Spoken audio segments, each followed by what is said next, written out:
This Ed, conference will now be recorded. thanks, Barb, for starting the recording. Thanks. We'll let Ed get started first, and then as soon as Mike gets on, we'll kind of jump back to Mike if that works for you, Ed. So thanks for being on with us, guys. Ed, take it away. Definitely. Oh, thanks to all the partners. That's a good place to start every week. I'll keep my comments very brief. I was on a Zoom meeting with other chamber directors, about a dozen of them in Southwest Minnesota. There is frustration throughout the land with the most recent rules with restaurants and allowing outdoor seating and that sort of thing.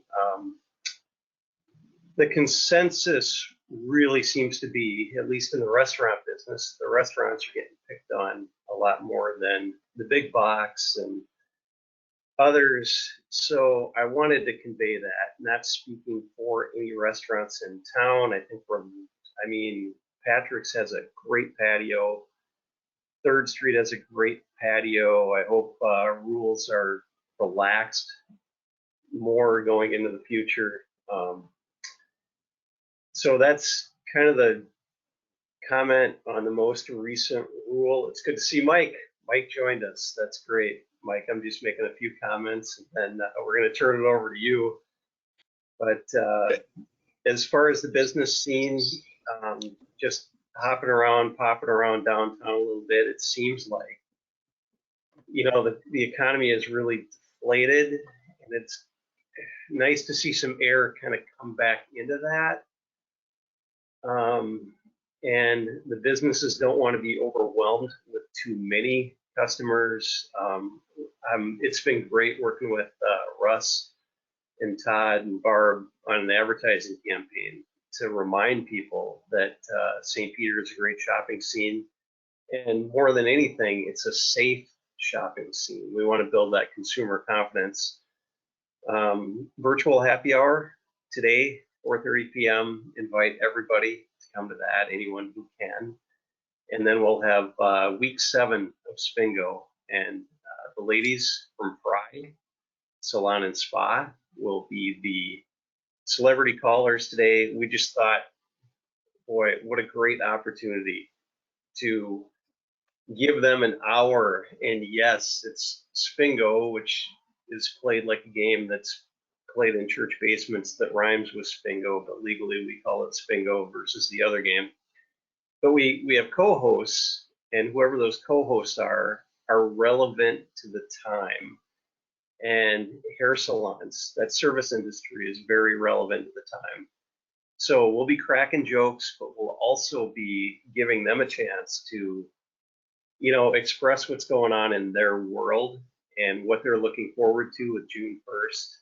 And Todd, take it back. You can introduce Mike. I would gush all over the guy. I love the guy. And the introduction would be longer than his talk. So Todd, you do it.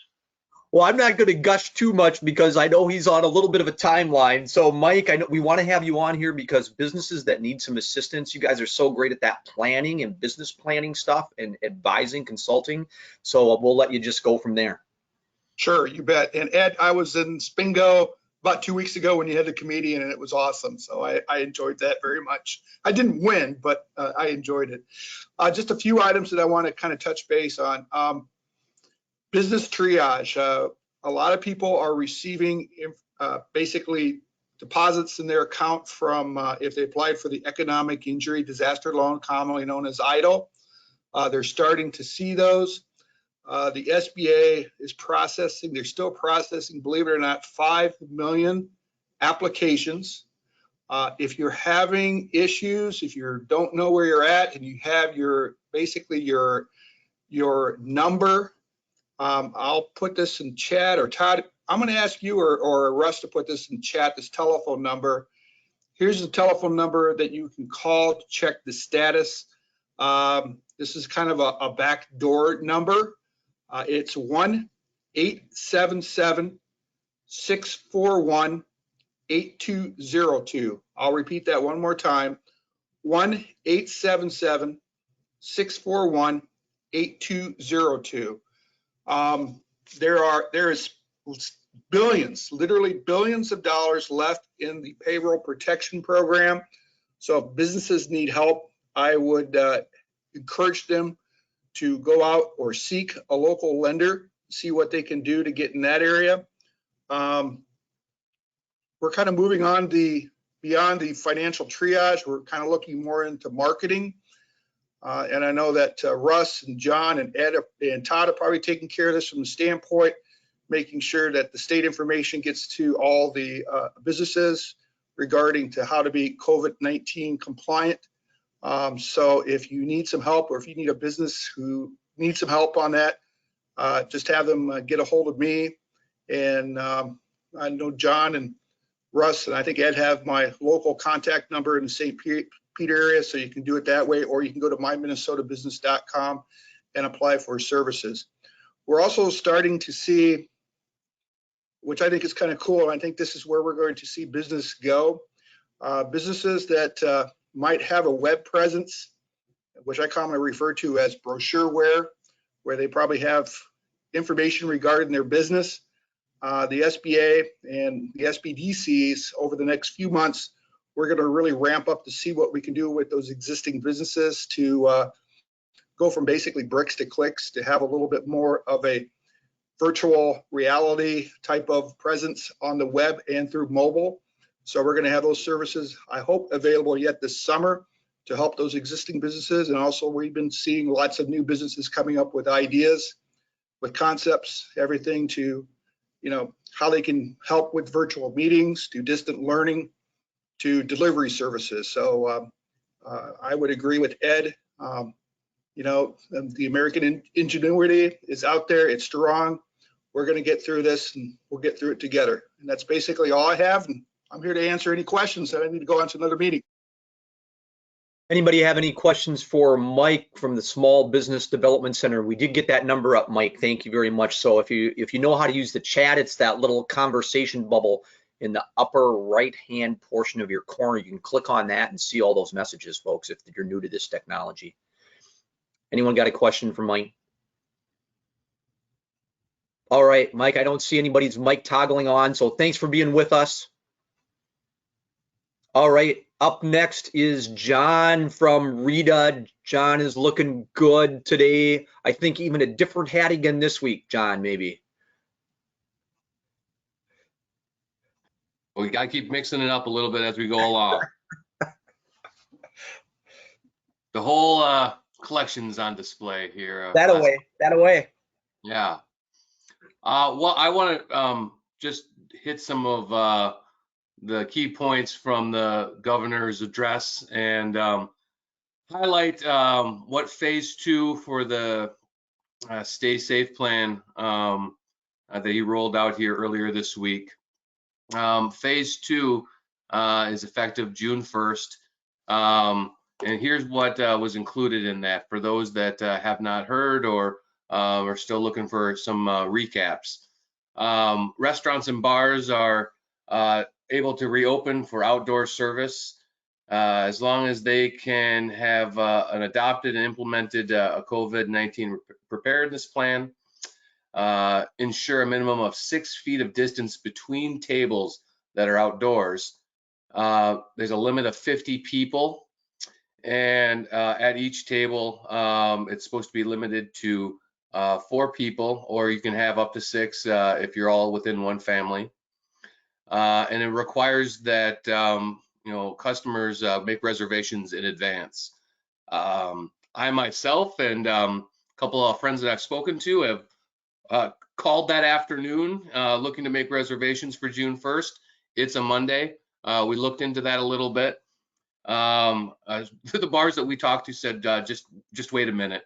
Bars and restaurants that we spoke to, sorry.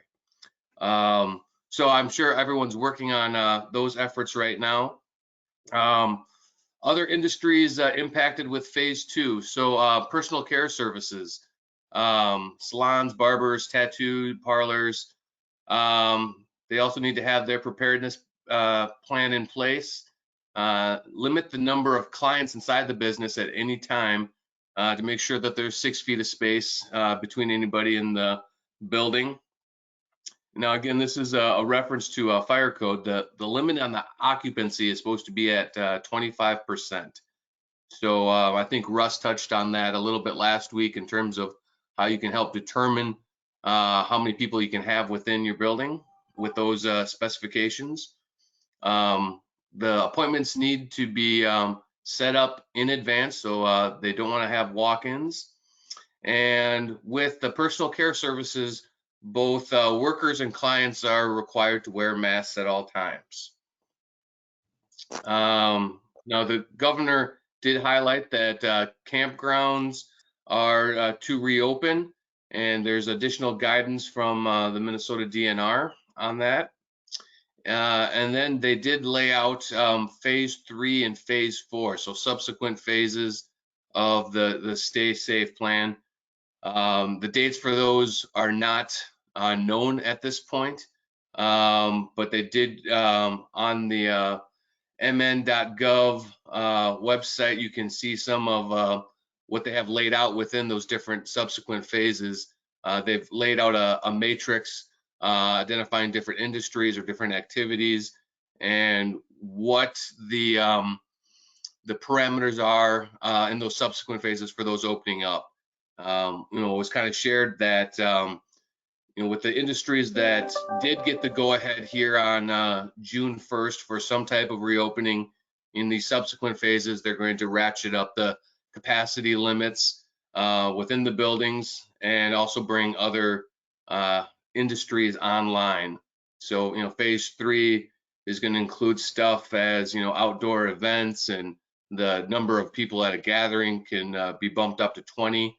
I don't want to get into too many details on, the upcoming phases because it can kind of blur together with what's currently implemented. But a lot of they've done a nice job in laying out a matrix to see what their plan is in upcoming phases. So wanted to provide those highlights, and I can drop a link for this information into the chat. All right, John, thank you very much. So any questions for John? And just hold on a second too. Let me give one caveat. I think Russ and I are prepared to talk a little bit about sidewalk use in St. Peter as well for restaurants and others. So we can talk about some of the specifics of that, but let's open for questions for John before we get to that one. Any questions for John? Looking for microphones. Don't see any. So let us switch gears. Thanks, John, so much. It has been great to have you on all these weeks. Thank you. And if you have questions later, I know John's information has been in here on the past. He's been great, easy to get a hold of. Even though I know he's been doing 1,000,005 things, he's been really great to respond. So if you might have a question, the blog spot stuff that they're doing is really handy stuff too. So make sure to check that out. So Russ, are we prepared to talk a little bit about sidewalk use permits, just a little bit for those bars and restaurants? So let me kick that one off. So the city of St. Peter has for many years had a process by which people could use sidewalks in front of their businesses. And so there are a couple big picture things. One is, and this is what some of you might have been on early, I was talking with Lisa about this yesterday. So it's not, and I hope Lisa will nod yes, I'm not trying to convince her to, but it's a pretty easy process. You just got to sign the form and give us a little drawing. It doesn't have to be engineered or anything like that about where you're going to go, and you got to show that you have insurance that meets the requirement that we have, and then you can just get a sidewalk use permit. So you can put your tables out there. One of the big things is that we got to make sure that we leave some space for handicap accessibility or for people to walk on the sidewalk. So you can't use the whole sidewalk from your door to your curb, as an example. You got to leave some space. And so those are the things that we're looking at. For some of those businesses that are opening up and want that, we are waiving the fee for a temporary permit, and we could change this timeline, but now through August 30th. So normally our permit is for 5 years. Most of you probably don't want a permit for 5 years. You just want it for a short period of time. So we'll waive the fee for that and help you make that go. So contact Russ is the great contact person for that. And I'm trying to think, Russ, is there something else we're missing or that we need to mention as part of this group? There's other considerations. One is our responsibility to maintain the appropriate liquor control. Yep. So there may be some rules. If you do have a liquor license and you have outdoor seating, the statute says it's supposed to be compact and contiguous. City Administrator Prafke and I have a meeting on Tuesday morning scheduled with Chief Peters. We may bring in some other the department heads, and we'll have a conversation about how we can be as flexible as reasonably possible. We want to help you. If you don't have our liquor license, it's probably a little bit easier. Yeah, we'll walk through that. The insurance requirement for a sidewalk use permit is that you've got to have a $1.5 million liability policy. Now, that number is purposeful because that is what the city's maximum liability is per occurrence as per statute. So we want to make sure that we're both adequately insured in the unforeseen chance that someone is injured or trips and breaks a hip or something of that nature. We certainly don't expect it, but we have a responsibility to the citizens to make sure that we are addressing those liability exposures. The other key to that is to make sure that your agent lists the city as a loss payee on that policy. Now your insurance agent will know exactly what that means. And so I see I've got Lisa's probably in my inbox, and also I've got an email from her insurance agent. So I think Lisa's probably going to be ready to go here in about 24 hours after her application. So we can do things and turn them around really, really quick. But if you're a bar or restaurant, of course, that doesn't come into play until the 1st. So we have about a week to get planning, and we'd expect if we have a meeting next Friday, we'd be able to report quite a bit of information on how we're going to administer that or how we can accommodate the businesses, again, maintaining the handicapped accessibility and maintaining the appropriate liquor control. Well, and hang with us because we may see some additional guidance or rule modifications from the state of Minnesota relative to that liquor stuff too. So hang with us. Typically what happens is the governor has a press conference and talks about these things at the 50,000 foot level, and then various departments start promulgating additional rules or guidance. And so we're kind of waiting for some of that to trickle to us too. So we'll keep you in the loop. Russ is right. We'll make sure we try and talk about that next Friday. Yep. So here's some guidance that the Department of Employment and Economic Development, Employment and Economic Development has on their website. This one, I believe, is personal care attendants, salons, and spas. This one is bars and restaurants. So they do have some industry-specific information on how to safely reopen and maintain compliance with the statutes and the laws that have been in place as per the governor's order. So I did email that out to my list. I think, Ed, if you could send that out to your list, the link.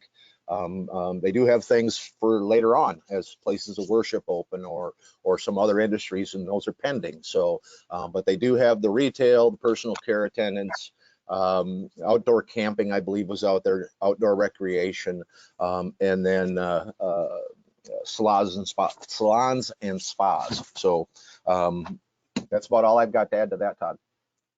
All right. Hey, I see Patrick jumped on here too. Oh, Lisa, you had a question? Jump in here. Get your microphone on.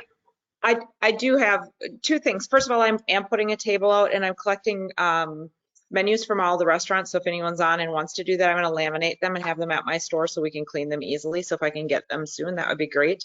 But I do have a question. If anyone has, you were talking about like the suggestions and stuff. I know the state's not recommending it, but I've been doing a sign in for customers. So I have tracking to let people know if somebody were to get sick in my store. If somebody has a good app for that, please put it on here, like a electronic sign in book.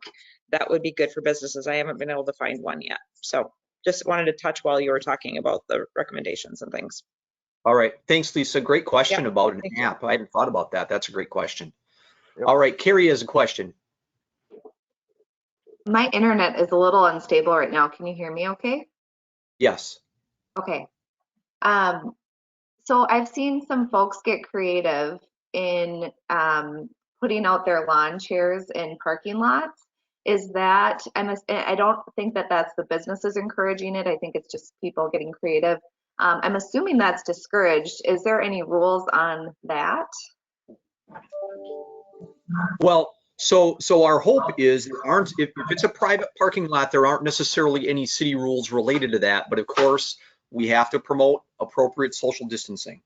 But on a private parking lot, and overall, we've got to promote and enforce social distancing. But that would be like, I'm trying to think of a great example in town, and this probably gets to a bar restaurant example. Let's use the Redmond Club.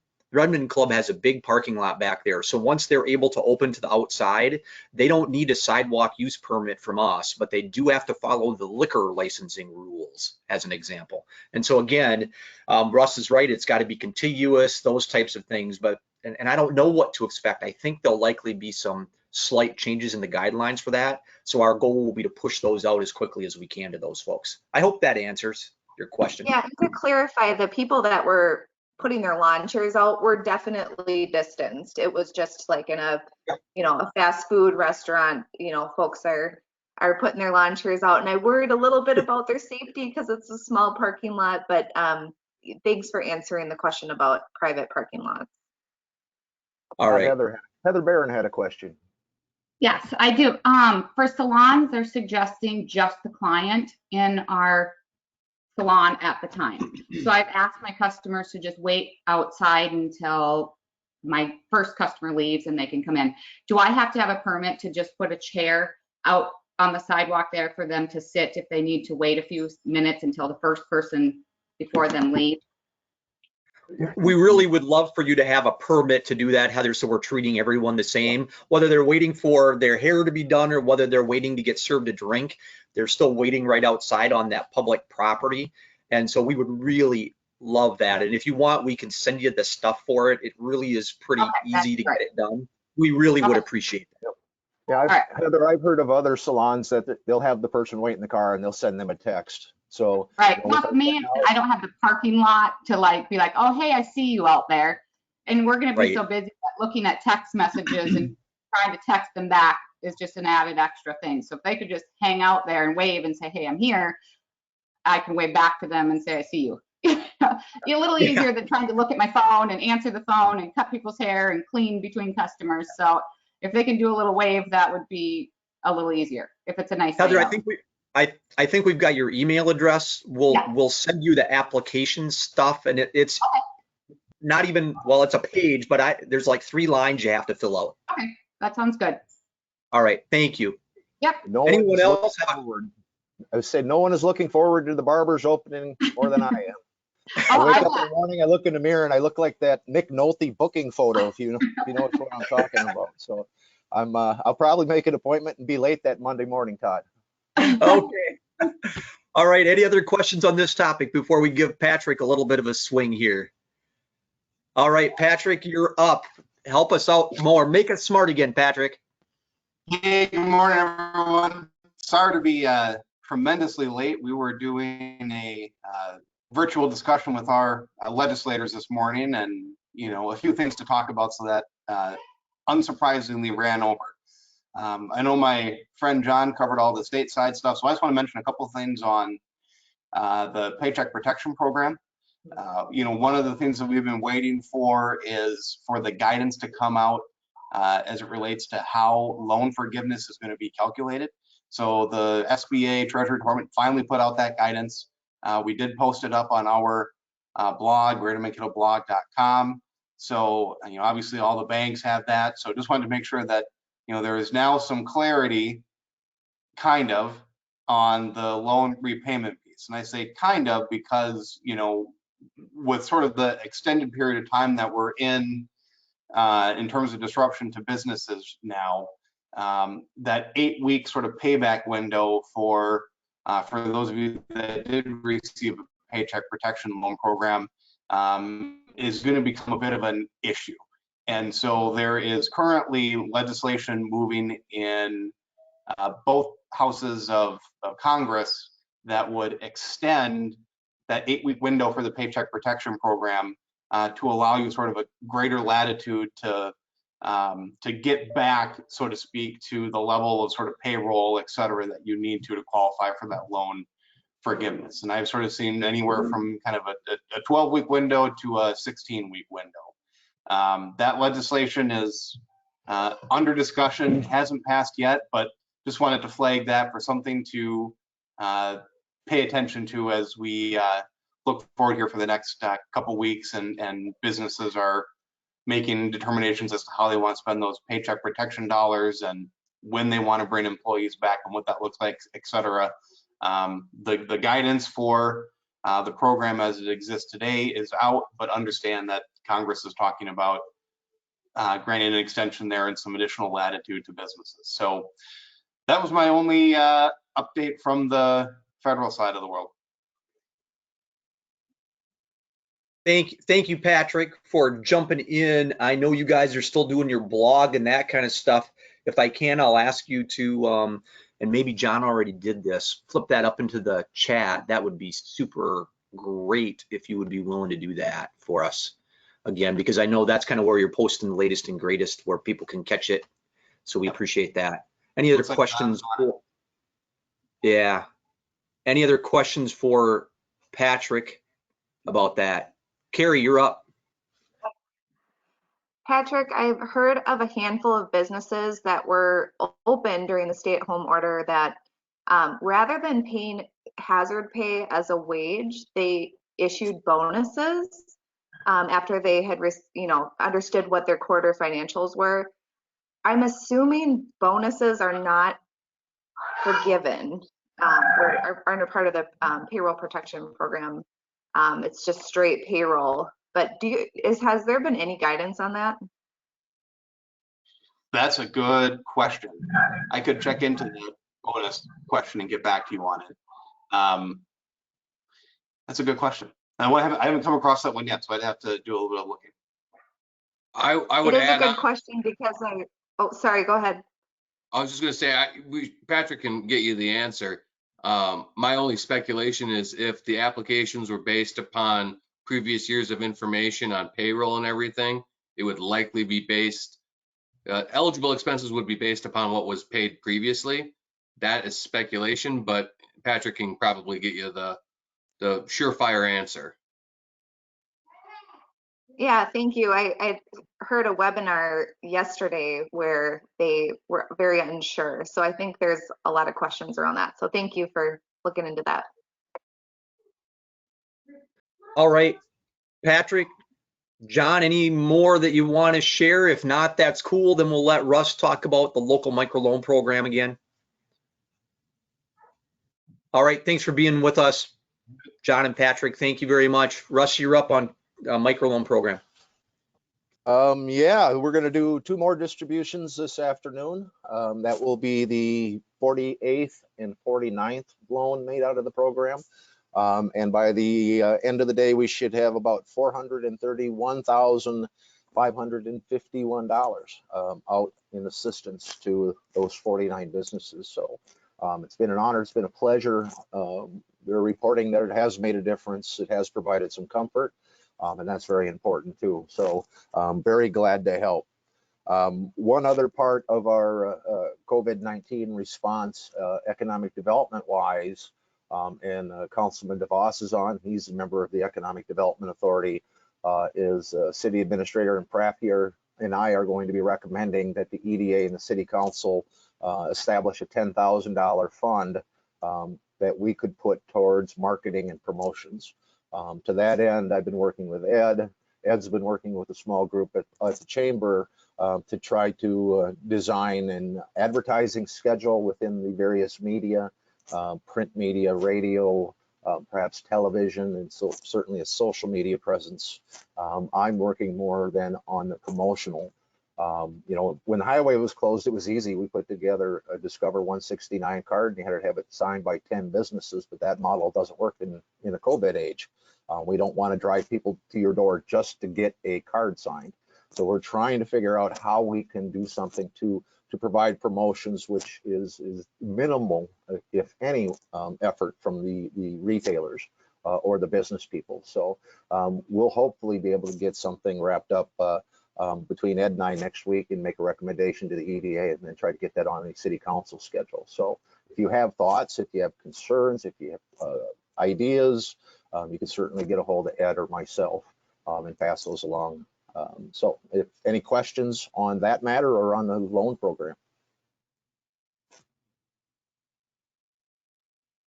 Ed, oh, go ahead, Lisa. Just wondering, are you forming a committee or are you guys just handling the marketing, that part on your own?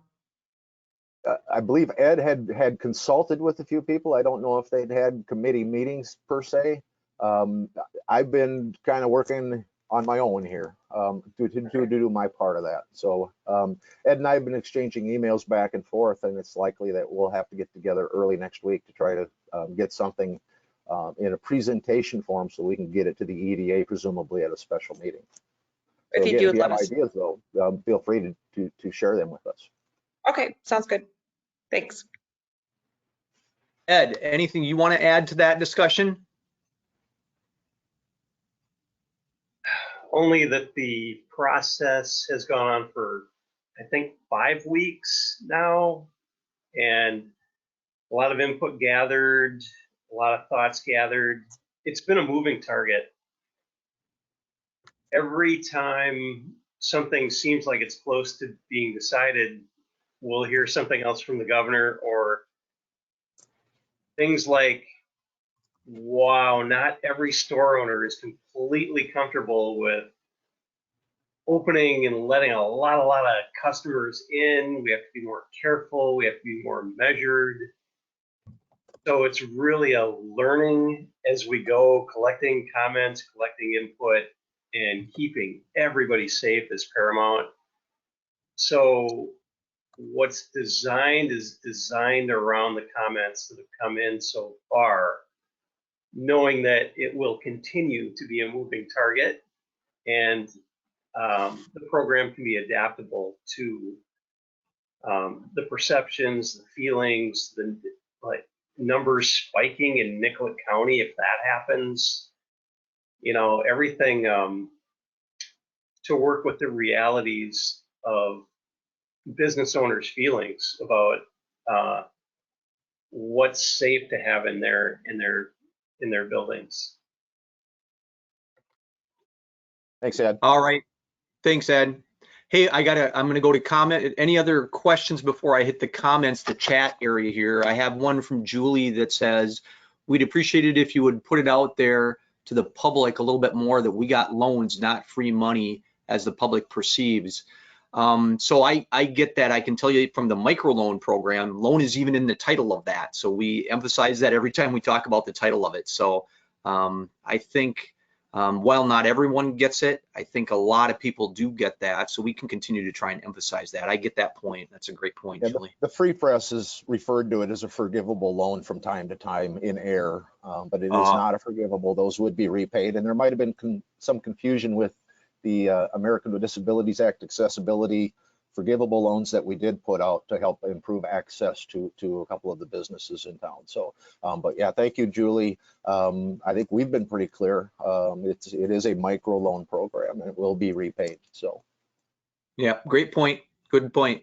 All right. If I Russ, could just go. add to Todd, as the businesses are reopening, if you've noticed this week in the Free Press, there's been letters to the editor of people kind of saying, I was in this store and it seemed safe. I was in this store and it seemed a little wild. You can guess which one I'm going back to. So as you reopen, please be mindful of that responsibility to help maintain the safety of your employees and your customers, and make sure you've got that preparedness plan adopted, communicated, posted in a conspicuous place in the business, because that is very important, and that also can give your customers a little bit of reassurance that, yeah, you have a plan and that they can shop there safely. So that will likely be a big component of any promotional efforts that we put out, is come shop safe in St. Peter. So we're going to rely on you then as the shop owners, the salon owners, and ultimately the bar and restaurant owners, to make sure that we can maintain that reputation as a safe community. So. All right, last call. Anybody got anything else they want to mention or ask questions about or visit about?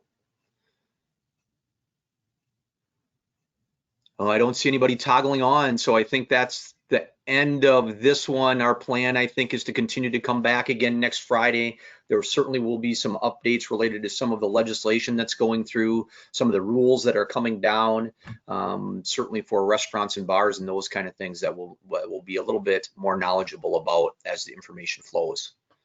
Last call. Anybody got anything else? Oh, great to see all of you. Best of luck out there. Stay positive, test negative. See you next time.